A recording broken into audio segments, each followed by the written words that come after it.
ऐसी पारंपरिक कहानियां हैं जो बताती हैं कि मार्गली महीने में आपको शुभ कार्य नहीं करना चाहिए, महिलाओं को गर्भ धारण नहीं करना चाहिए, हर तरह की चीजें।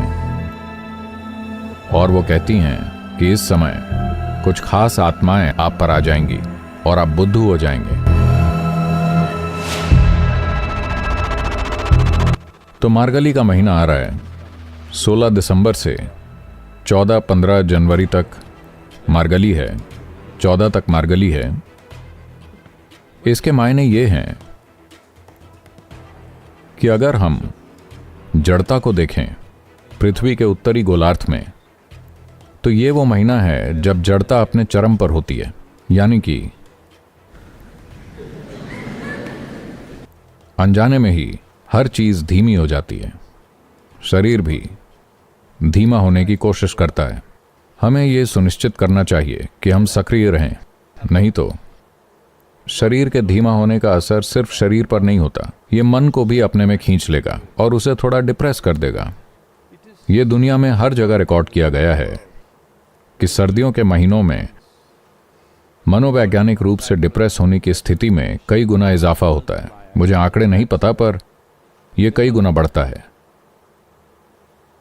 क्योंकि प्राकृतिक रूप से इसके कई दूसरे पहलू भी हैं। उनकी सामाजिक गतिविधियां और दूसरी चीजें कम हो जाती हैं, वो चीजें भी हैं, पर यह एक अच्छे से स्थापित तथ्य है कि अगर आप एक बीज को मार्च के महीने में अंकुरित करें तो वो कैसे अंकुरित होगा।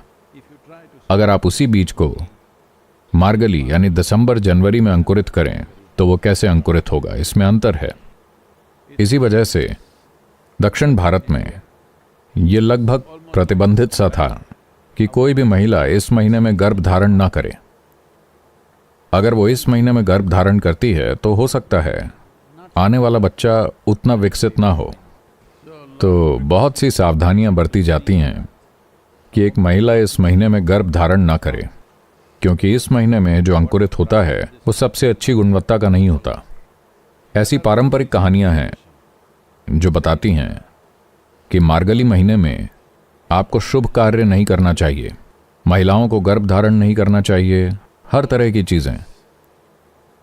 और वो कहती हैं कि इस समय कुछ खास आत्माएं आप पर आ जाएंगी और आप बुद्धू हो जाएंगे। तो आपको कोई बिजनेस डील नहीं करनी चाहिए, कोई शुभ काम नहीं करना चाहिए, क्योंकि आप मूर्खतापूर्ण डील कर बैठेंगे। तो जब चीजें इस तरह धीमी हो रही हों तो बेहतर होगा आप कुछ खास चीजें करें। इसीलिए आपने हर जगह दिए जलाने शुरू कर दिए, क्योंकि दिए की ज्योति, अग्नि, ऊर्जा कुछ अंतर लाती है। आज शायद आपको फर्क ना समझ में आए, क्योंकि हर जगह इलेक्ट्रिक लाइट्स चल रही हैं और आप आंखों से महसूस नहीं कर पाते हैं। और असल में अपने बोध के लिए आप 70% या उससे भी ज्यादा अपनी आंखों पर निर्भर हैं। आप अपनी आंख या नजर हटा दें तो आपके बोध का लगभग 70% चला जाएगा। दूसरी चीजें उतना काम नहीं करती हैं। हम इसे बदल सकते हैं और हमें इसे बदलना चाहिए। यह योग का एक पहलू है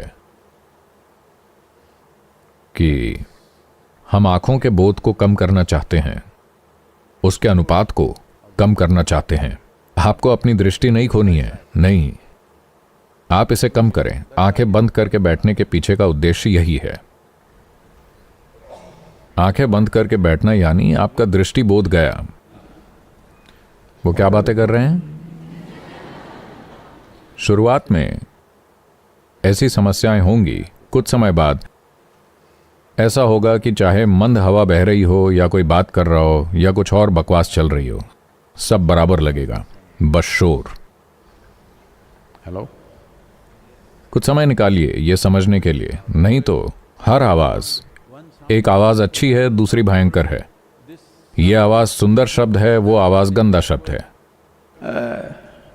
अगर आप बस ध्वनियों को सुने और अपने दिमाग में हर समय उनका मतलब ना निकालते रहें, क्यों आप अपने मन में चीजों को टाइप करते रहते हैं, लिखते रहते हैं? हेलो, अभी भी मैं कह रहा हूं, बस ध्वनियां हैं, सुनिए, तब आप जानेंगे कि कहां से वो आवाज आ रही है जो आपके जीवन को पोषित करेगी। कहाँ से वो आवाज आ रही है जो आपके जीवन को पोषित नहीं करेगी? क्योंकि आप इसे लिखते रहते हैं। जो भी बकवास भाषा आपको आती है, तब आप ध्वनि की क्वालिटी को नहीं जान पाएंगे। बस सुनना सीखिए बिना अपने मन में उसे टाइप किए। यह महत्वपूर्ण है। तब आप आसानी से जान लेंगे कि जीवन की प्राकृतिक प्रक्रियाओं के साथ तालमेल में कैसे रहना है।